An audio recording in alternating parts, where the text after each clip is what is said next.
Hello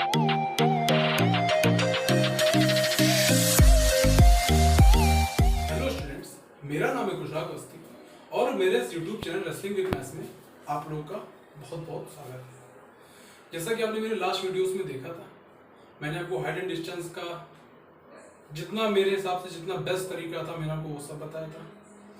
2 question भी basic से कराए थे और अब थोड़ी बात को आगे बढ़ाते हैं। जैसा कि आपने मेरे थंबनेल में देखा होगा कि मैंने बताया कि एरोप्लेन के क्वेश्चन में क्या अप्रोच लगाई जाए, किस तरीके से क्वेश्चन को डील किया जाए, तो उस पर डिस्कस करते हैं। तो चलिए वीडियो को स्टार्ट करते हैं और पहला क्वेश्चन आपकी स्क्रीन पे है। तो क्वेश्चन है, an aeroplane at an altitude of 1500 meters find that 2 ships are sailing towards it in the same direction. The angle of depression as observed from the aeroplane are 45 degree and 30 degree respectively. Find the distance between 2 ships। देखिए कितना अच्छा सा question है। Question में साफ बोला जा रहा है कि एक ही एरोप्लेन है, ये ग्राउंड से 1500 मीटर के डिस्टेंस पे उड़ रहा है।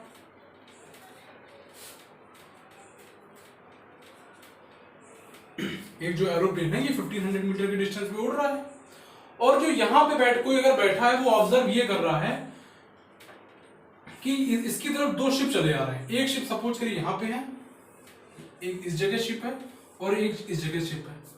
तो ऑब्जर्वर है जो यहां बैठा है वो ये ऑब्जर्व कर रहा है कि जो एक पहले शिप के साथ जो एंगल बन रहा है वो बन रहा है 30 डिग्री।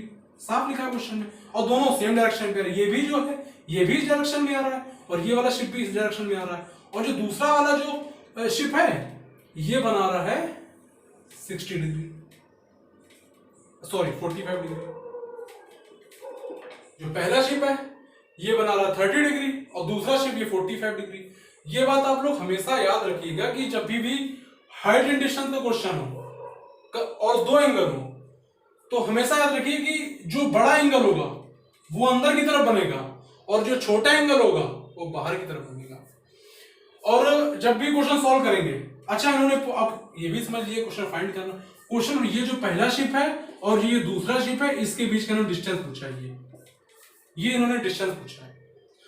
तो अब इस क्वेश्चन को सॉल्व करने के लिए हमको पहले तो ये पता होना चाहिए, छोटे वाले ट्रायंगल में पहले हाइट एंड डिस्टेंस के क्वेश्चन में पहले हमको अगर 2 ट्रायंगल हैं तो पहले छोटे ट्रायंगल पे फिर पूरे ट्रायंगल पे।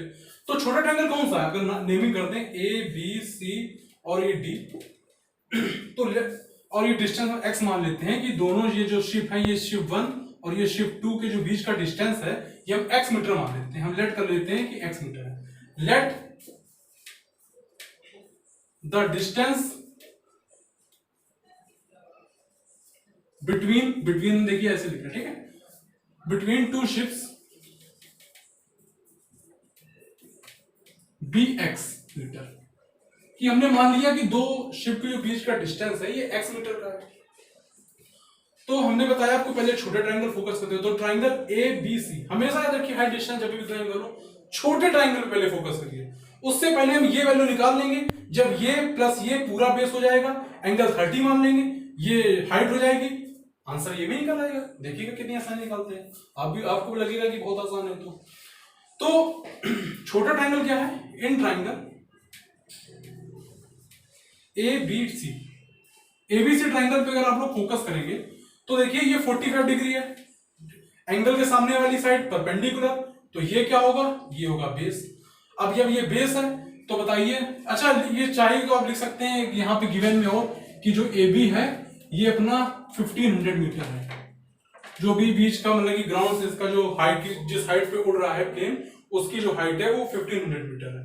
तो इन ट्रायंगल ए बी सी तो बताइए 1045। हमने क्या बताया था फर्स्ट वीडियो में कि अधिकतर क्वेश्चन 10 पे बेस्ड होंगे। तो जब 1045 लगाएंगे तो ये परपेंडिकुलर कितना अपना ए बी है, बेस कितना है इसका, बेस बीसी है। 1045 वैल्यू कितनी होती है बताई थी सबसे फर्स्ट वीडियो में 1 होती है। ए बी कितना है, ए बी 1500 है। बीसी कितना है, बीसी फाइंड करना है, ये इधर आया तो बीसी इक्वल टू कितना हो गया 1500 मीटर। अब देखिए ये वैल्यू हमको पता लग गई है। अब देखिएगा इसी की सहायता से अब हमने देखिए ये ट्रायंगल काम खत्म। अब आप थोड़ी देर लिए हम आपको समझाने के लिए इस ट्रायंगल काम खत्म कर दे रहे हैं। और फिर इसको मैं मिला दूंगा यहाँ पे। अब देखिए आपको एक ट्रायंगल पूरा दिख रहा है, ट्रायंगल ए बी डी। तो in triangle A B D सामने वाली साइड परपेंडिकुलर। अब देखिए परपेंडिकुलर ये छोटे वाले ट्रायंगल के लिए भी थी और परपेंडिकुलर यही बड़े वाले ट्रायंगल के, क्योंकि एंगल के सामने वाली साइड परपेंडिकुलर। और ये लेकिन इस मामले में जो बेस लेंगे ना, तो बेस पूरा लेंगे, ये पूरा बेस लिया जाएगा। तो 10 30, क्योंकि हमें परपेंडिकुलर पता है, हमको बेस फाइंड करना है, तो 10 से तो सबसे अच्छा फॉर्मूला कोई हो नहीं सकता क्योंकि 10 में परपेंडिकुलर बेस हो, हमको पता होता है। तो 10 30 इक्वल टू कितना हो गया? 10 30 इक्वल टू हो गया अपना 1500 अपॉन में। हम डायरेक्ट देखिए लिख नहीं रहे हैं, A B upon B D. अच्छा देखिए बीडी क्या बीसी प्लस सीडी में क्या नहीं डिवाइड है।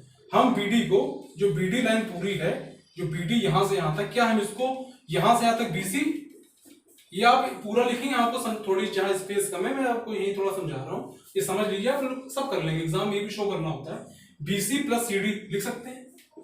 बीसी कितना है? बीसी 1500 है, और ये कितना है? सीडी कितना है? सीडी एक्स है। तो पूरा जो बेस कितना अपना 1500 प्लस एक्स, और 10 30 वैल्यू कितनी होती है? 1/√3 होती है।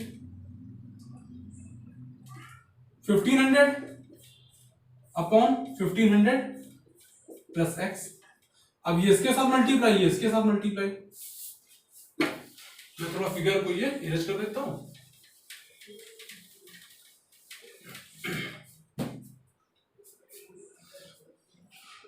तो जब ये इधर आएगा तो ये आ जाएगा 1500 प्लस एक्स इक्वल टू 1500√3। हमें x की वैल्यू फाइंड करनी है, इसको इधर भेजेंगे, तो x इक्वल टू कितना आ जाएगा? 1500√3 माइनस 1500। x की वैल्यू कितनी आ जाएगी? 1500, और 15 कॉमन लेंगे तो √3 माइनस 1। x इक्वल टू कितना हो जाएगा? 1500, और √3 वैल्यू होती है 1.732 माइनस 1। x इक्वल टू कितना हो जाएगा? 1500, और 1.732 से 1 सब्ट्रैक्ट होगा तो बचेगा 0.732। x इक्वल टू कितना हो जाएगा? जब आप इसको सॉल्व करेंगे ये 0.732 बचेगा, तो 1098 मीटर आएगा। आपको सॉल्व करेंगे तो यही आंसर आएगा। अब देखिए 1098 मीटर आया, और x वैल्यू हमने माना क्या था? डिस्टेंस 2 शिप के बीच का x माना। तो देखिए फिगर थोड़ा मैं रफली ला देता हूँ। यही तो था, ये एरोप्लेन था, एक शिप ये था, एक शिप ये था, ये बेस था जिस साइड पे उड़ रहा था। तो आप ध्यान से देखिए, हमें ये इसी को तो x माना था हमने, इसी हिस्से को x माना था, और यही इनके दोनों शिपों के बीच का डिस्टेंस है। यही तो डिस्टेंस है ना दोनों शिपों के बीच का, ये यही दोनों शिपों के बीच का डिस्टेंस, और ये निकल के आ चुका है ये 1098 मीटर। तो मेरे ख्याल से आपको क्वेश्चन समझ में आया होगा। हम लोग एक क्वेश्चन को और करते हैं। आइए स्टूडेंट्स एक क्वेश्चन को और करते हैं। क्वेश्चन आपकी स्क्रीन पे होगा। तो क्वेश्चन जो है वो ये है, from the point P on the ground the angle of elevation of the top of the 10 metre tall building and a helicopter hovering over the top of the building are 30 degree and 60 degree respectively. Find the height of helicopter above the ground. अब देखिए question में पूछा गया है, मैं आपको समझाता हूं कि एक जैसे ये कोई 10 मीटर टॉल बिल्डिंग है, ठीक है, ये 10 मीटर टॉल बिल्डिंग है, और यहां पे अच्छा बिल्डिंग के ऊपर से तो हेलीकॉप्टर उड़ेगा नहीं, हम ये मान रहे हैं हेलीकॉप्टर ऐसे उड़ रहा है, ये हेलीकॉप्टर उड़ रहा है,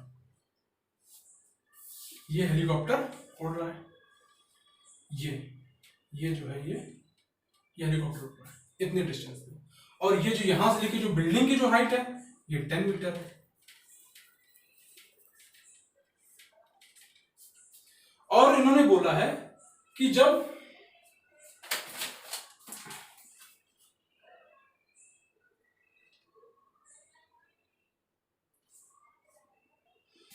कि कोई पॉइंट P है, ग्राउंड पे कोई स्टार्टिंग वाला लैंग्वेज देखी थी, कोई ग्राउंड पे पॉइंट P है, तो P पॉइंट सपोज करिए यहां पे, ये है P पॉइंट। तो जब इसी P पॉइंट से जब बिल्डिंग के टॉप को देखा जा रहा है, तो जो एंगल बन रहा है, ये एंगल बन रहा है 30 डिग्री। और यही इसी पॉइंट से, यही पॉइंट P है, और इसी पॉइंट से इसको, जहां हेलीकॉप्टर उड़ रहा है, तो ऑब्जर्वर और यहां जो P पॉइंट है, इसके बीच का जो एंगल बन रहा है, ये एंगल बन रहा है पूरा 60 डिग्री। मैं इसको थोड़ा सही से बना देता हूं।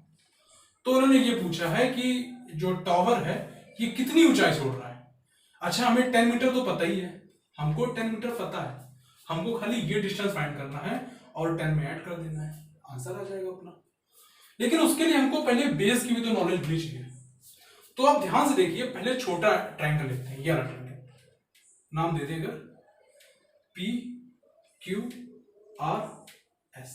तो इस ट्राइंगल फोकस करिए S P R, S P Q, S P Q triangle में आप फोकस करेंगे तो एंगल कितने डिग्री का बन रहा है, 30 डिग्री का बन रहा है। हमें पहले बेस फाइंड करना है, बेस का बहुत यूज है।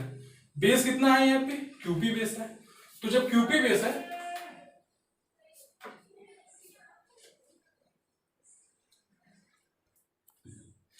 पहले हम बेस फाइंड करते हैं, क्योंकि बेस का जरूरत है, क्योंकि हम पहले 1030 लगा के बेस फाइंड कर लेंगे, 1060 लगा के बेस और ये पूरा लेके हम ये पहले ये डिस्टेंस मान लेते हैं x। थोड़ा छोटा लिखा है, फिगर मैंने थोड़ा रफली बनाया, उस पर फोकस मत करिएगा। फोकस इस बात पे करिएगा कि कंसंट्रेट होकर आप कॉन्सेप्ट को समझें कि क्या कंसेप्ट लग रहा है। तो जैसा कि आप क्वेश्चन देख रहे होंगे, हमने ये मान ली डिस्टेंस y मान ली, तो फिर छोटा वाला ट्राइंगल, छोटा ट्राइंगल कौन सा, SQP। तो सब पहले जो गिवन है, आप मेरे ख्याल से आप लोग इतना पता है कि SQ क्या है, बिल्डिंग है जो 10 मीटर हाइट है। तो SQ क्या है, SQ इक्वल टू कितना हो जाएगा, 10 मीटर, जो बिल्डिंग की क्या है, बिल्डिंग की हाइट है।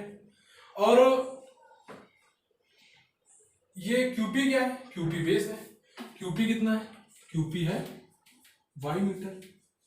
अच्छा, अगर हमारे अकॉर्डिंग देखा जाए कि जो हेलीकॉप्टर जो उड़ रहा है बेस जमीन से, ये हमारे अकॉर्डिंग 10 मीटर की बिल्डिंग और प्लस x, हमारे अकॉर्डिंग जो ये पूरा जो RQ है,